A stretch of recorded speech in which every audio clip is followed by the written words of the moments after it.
I have been lifting for about 3 years now, and there are a lot of mistakes that I have made, especially when I started lifting heavy, okay? And I was just thinking, how much faster would I have progressed if I would have knew of these things ahead of time? So I wanted to share 3 of like the biggest mistakes that I've done so that you don't have to go through those, so that you can live confidently and you don't have to waste months to know these things. So let's get into it, and I'm gonna do it while I'm stretching. First one is random workouts and changing exercises weekly.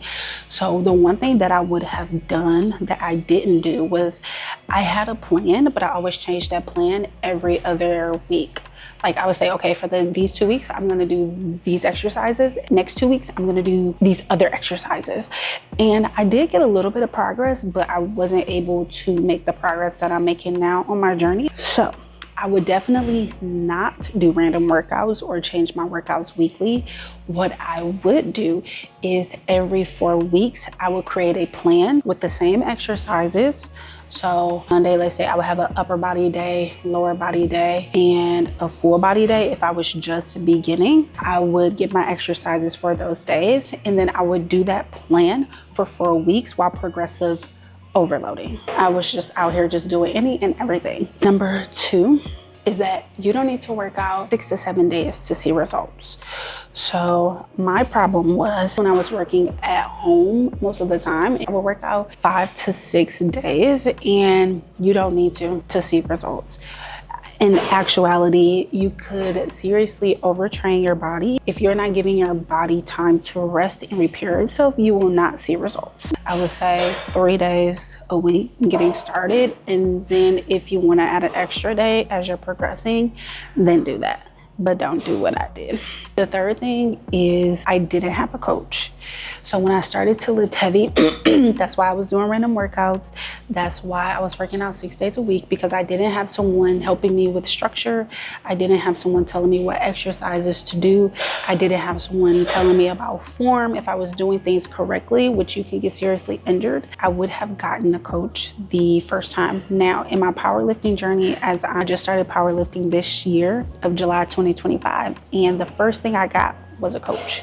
I didn't start on my own, and that was the best thing that I could have done, because I have progressed way more than I would have if I would have started on my own. Not saying you can't find programs out there where you can do it on your own, but I knew I wanted a person to teach me how to structure a program, to teach me how to lift correctly.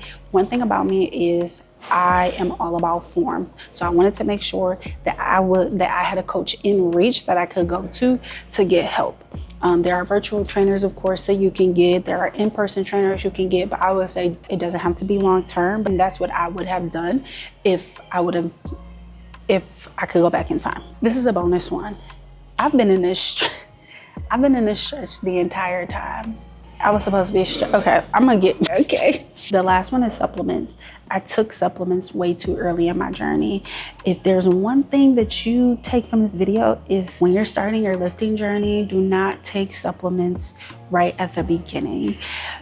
The first 2 supplements that I started on my journey at the beginning was creatine and protein. Now, I would say first, educate yourself on creatine, what it is. Another thing is protein. I was taking protein powders just to take protein powders. Like I didn't know if I was even getting enough protein in from natural sources first to start taking protein powders. Your girl was just taking it just to take it.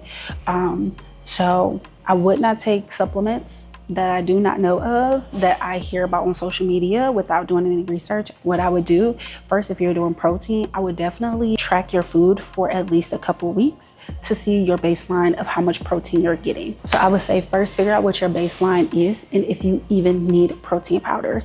I would say for me right now in my journey, I do not use protein powders, and I get at least 120 to 150 grams of protein per day through natural sources. So it is possible to not use protein powders and get all your protein intake in through foods. With creatine, I started taking creatine, and I should not have taken creatine at the beginning because I did not understand what the benefits were and what it was. I would have studied first, I would have asked questions, and then I would have purchased them.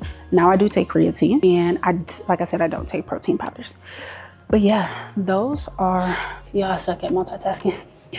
those are the 3-4 tips. Those are the 3-4 things that I would do differently if I would have known sooner.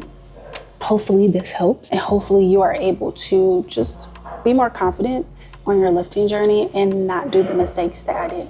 All right, I'll see you in the next video. Bye. I accidentally just deleted the video. All right, let's do this again.